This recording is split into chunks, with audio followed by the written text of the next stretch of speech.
इसे कहते हैं myocardial infarction, death of the heart muscle. Cerebral infarct यानी death of the brain tissue, वैसे ही कहते हैं किडनी इंफ्राक्ट यानी death of the kidney tissue. ये 3 ऐसे होते हैं वाइटल ऑर्गन्स।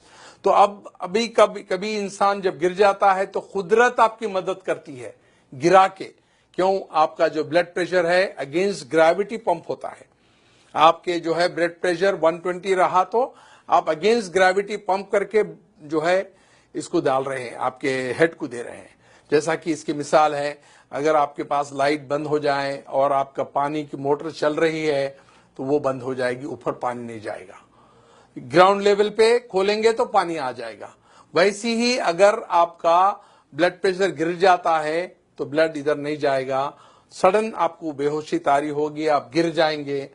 तो कुदरत आपको रेस्टोर करती है आपके वाइटल ऑर्गन्स को लिटा के। हम अपने नातजुर्बेकारी से, हमारी जो है इलिटरेसी से या कम इल्मी से हम उसको उठा के बिठाते हैं, जिससे डैमेज करते हैं। तो हम करना क्या चाहिए? Very good. क्या करना चाहिए? आप कह रहे हैं कि ये दोनों पैर ऊपर उठाने के लिए कह रहे हैं। इससे क्या होगा? इससे ये होगा कि जो ब्लड 2.5 लीटर्स इनके लोअर पार्ट में हैं वो वाइटल ऑर्गन्स में जाएगा और ये 2 मिनट के अंदर उठ के बैठ जाएंगे। एक छोटी सी टेक्निक मालूम होने से आप कभी भी कोई आदमी लेट जाता है, गिर जो है बेहोश हो जाता है, तो आप उनके पैर दोनों ऊपर उठाना चाहिए। जो 2.5 लीटर ब्लड आपके पैर में है वो सिर के तरफ जाएगा, नॉन वाइटल ऑर्गन से वाइटल ऑर्गन्स को ब्लड जाएगा, वो 2 मिनट में उठ जाएगा इंसान। और जब कोई बेहोश होता है तो ये हमारी जो टंग होती है, जबान होती है, वो पीछे जाके सांस की नाली को पैक कर देती है। तो करना क्या चाहिए? जब कोई लेट जाता है, बेहोश होता है, तो उसकी मुंडी जो है, गर्दन जो है, एक तरफ पे पलटाना चाहिए ताकि आपका एयरवे रेस्टोर हो जाए। तो ये इतनी छोटी टेक्निक है, जब भी कोई आदमी ऐसा लेट जाता है, बेहोश हो जाता है, गिर जाता है, उसको लिटा के एक तरफ उसका जो है चेहरा करके ये एयरवे को रेस्टोर करना होता है। सेकंड होता है उसके जो पैर है उसको ऊपर उठाने से 2.5 लीटर जो ब्लड है नॉन वाइटल ऑर्गन से वाइटल ऑर्गन्स पे आएगा और एकदम उठ जाएगा। मैं आपको चंद मिसालें ऐसी दूंगा कि एक बार फ्लाइट में एक मेरे स्टूडेंट चल रहे थे जो मेरे से ट्रेनिंग लिए हुए थे, और उसी फ्लाइट में एक बूढ़े आदमी गिर गए बेहोश होके। तो फ्लाइट अटेंडेंट जो थी, एयर होस्टेस, उसने ऐलान किया कि is there any doctor in the flight who can revive this patient. तो देयर वाज नो डॉक्टर, पर ये जो आदमी थे डॉक्टर नहीं थे, मगर वो मेरा लेक्चर अटेंड किए हुए थे। उन्होंने कहा कि even though I am not a doctor I can revive this patient. उसने उसको अलाउ नहीं किया। जब उनकी हालत बहुत खराब हो रही थी तब उन्होंने चीख के कहा still I can do it. Then उनको जो अलाउ किया, उन्होंने उनका जो फेस है एक तरफ टर्न किया, जिसकी वजह से एयरवे रेस्टोर हो गया, और उनके दोनों पैर उठाए जिसमें 2.5 लीटर ब्लड था वो उनके वाइटल ऑर्गन्स को गया।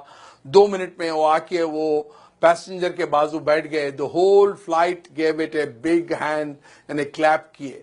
और उनके रिलेटिव्स जब एयरपोर्ट पे उतरे तो दिस जेंटलमैन टोल्ड, ये बोले उन्होंने कि वे मेरे जो ट्रेनर है डॉक्टर रफीक साहब हैं। Then they called me from the airport, और वो कहे कि भाई हम आप 200-300 किलोमीटर ट्रैवल करके आएंगे, आपको गारलैंड करेंगे, आपको स्वीट्स देंगे। मैं कहा वो हमारे दोस्त को दे दीजिए आप, और मेरे को मिलने के बराबर है। और ऐसे कई वाकयात हुए हैं, ऐसे इंस्टेंसेस है जहां पर कई लोगों की जान जो है बचाई गई है।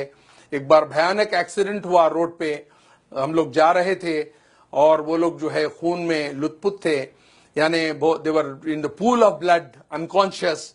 कोई टेलीफोन कर रहा है इमरजेंसी को, कोई डॉक्टर को बुला रहा है, कोई और तिब्बी इमदाद के लिए कह रहा है, और उसी टाइम पे हम वहां पर पहुंचे।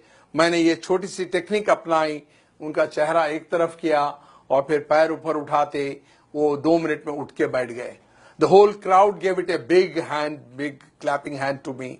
तो ये छोटी सी टेक्निक है जिसके वजह से आप पब्लिक प्लेसेस पे, रेलवे स्टेशन पे, एयरपोर्ट्स पे, बड़े क्राउडेड प्लेसेस पे, स्कूल्स पे, कॉलेजेस पे, रोड साइड पे आप ये टेक्निक अपनाने से किसी की जान बचा सकते हैं। मैं समझता हूं सामीन, आप आज जो ये ब्यूटीफुल ऑडिटोरियम में बैठे हुए हैं, you got enlightened by this small technique, और आप आज एक जान बचाने के काबिल हो सकते हैं। और मैं ये चाहता हूं कि ये टेक्निक्स सारे लोगों को आम करें, आपके दोस्त अहबाब में, आपके रिश्तेदारों में, आपके कलीग्स में, और so that you can save hundreds and hundreds of precious life which are lost due to our ignorance, our illiteracy. Thank you for giving a patient hearing. मैं चाहता हूं कि इसको आम करें आप। Thank you.